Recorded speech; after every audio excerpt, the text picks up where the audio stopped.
Ari Fleischer is the tip of the iceberg.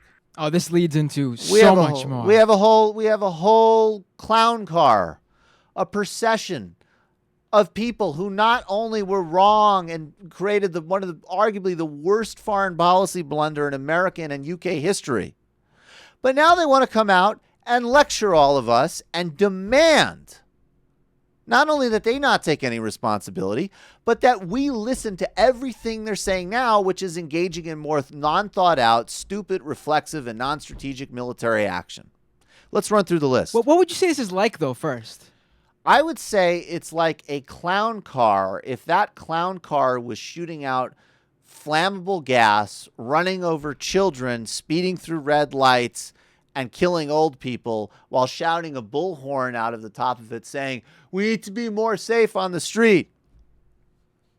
I think that's pretty good. Yeah. I would say that's exactly what it's like. You would say it's exactly like a clown car? Yeah.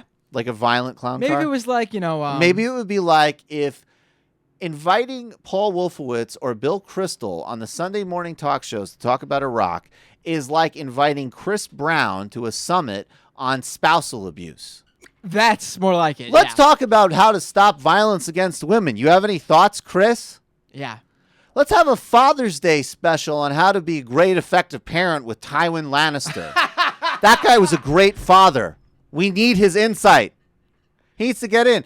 And, while we're at it, because we need people with expertise in their areas, let's talk to George Zimmerman on a summit about anti-racial profiling, gun safety, mental health, non-racism, how to be an effective guard night watchman.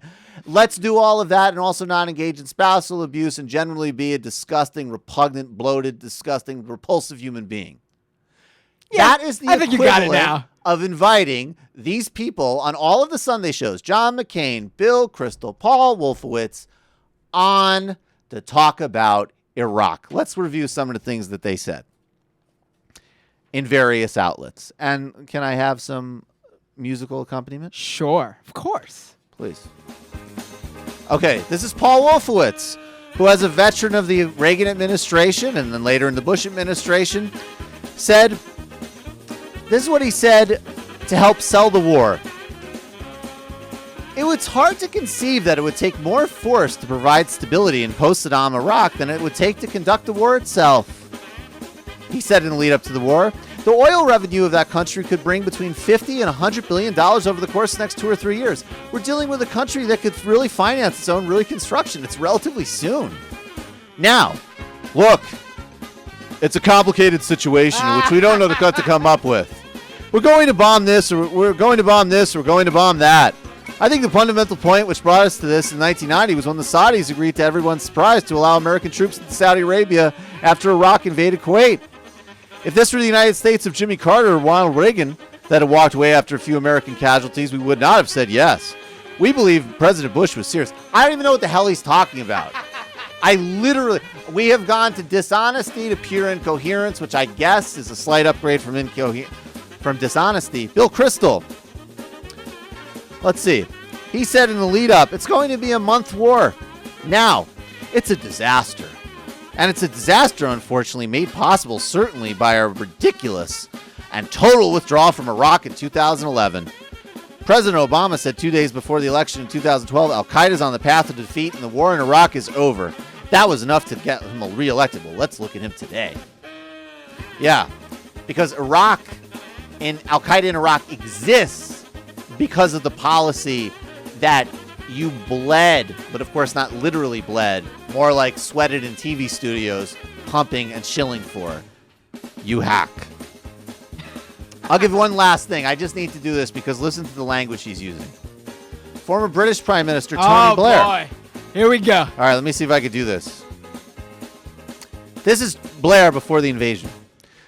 To retreat now, I believe, would put a hazard on all that we hold dearest, and turn the UN into a talking shop, stifling the first steps of progress in the Middle East, and leave Iraq, the Iraqi people, to the mercy of events which we would have relinquished all power to influence for the better.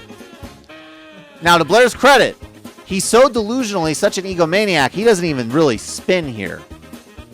Now, the reality is that the whole of the Middle East is beyond and going through huge, agonizing, and protracted transition.